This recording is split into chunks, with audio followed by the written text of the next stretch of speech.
Ne comptez pas sur moi pour critiquer le clergé catholique. Ce n'est pas notre intention. Par contre, je peux vous dire que ce que je trouve de critiquable, voire de condamnable dans la démarche du clergé catholique. Je dis, je ne critique pas l'attitude du clergé, mais je peux mettre l'accent sur ce qu'il me paraît être critiquable, voire condamnable dans la démarche. Parce que vous avez dit tout à l'heure que c'est un rôle de médiateur, n'est-ce pas? Donc un arbitre. En tout cas, pour nous, c'est ce qu'on observe. Or, vous avez dû observer qu'avant même le vote de ce code, le clergé catholique, comme certaines organisations de la société civile, se sont dépêchés de faire ce que j'appelle une dénonciation a priori. Ils avaient une certaine crainte par rapport à une disposition qui, d'après leur compréhension de ce moment-là, aurait été de nature à empêcher certains partis, même représentés à l'Assemblée nationale aujourd'hui, d'avoir leur candidat pour la présidentielle de 2026. Depuis, chacun a pu voir que le code qui a été voté n'a pas cette vocation. On n'a pas entendu le clergé revenir pour dire on s'était trompé, bon, ou bien on a voulu juste alerter pour que ça n'aille pas dans ce sens-là. On n'a pas vu ça.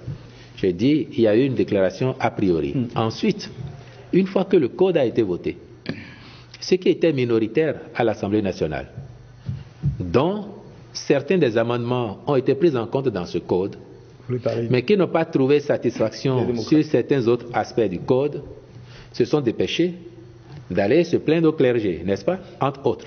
Vous avez suivi, comme nous tous. Là aussi, il ne m'a pas semblé, après cela, que le clergé se soit fendu d'un courrier, d'une demande au gouvernement ou à l'Assemblée nationale pour comprendre les tenants aboutissants, l'exposé des motifs de ce code, se faire une idée avant de convoquer ce colloque. L'arbitre neutre, le médiateur aurait fait exactement ça. Et pour le colloque que vous évoquez, j'aurais, et cela s'entendrait bien, j'aurais bien voulu voir le clergé solliciter de l'Assemblée nationale, par exemple, de lui mettre à disposition le président de la commission des lois pour venir exposer à cette occasion-là les tenants et aboutissants de la loi, donc l'exposé des motifs.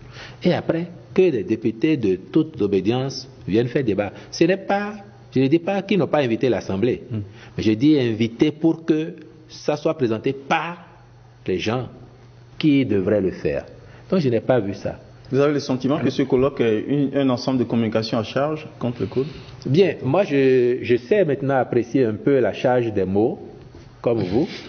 J'ai été à titre personnel invité, mais je trouve que la démarche, elle est critiquable et elle est condamnable, d'autant qu'elle vient du clergé catholique. Et on peut s'attarder un peu sur l'histoire. On peut s'attarder un peu sur l'histoire de l'Église catholique, qui, elle, mieux que toute autre organisation, est bien placée pour comprendre la portée des réformes.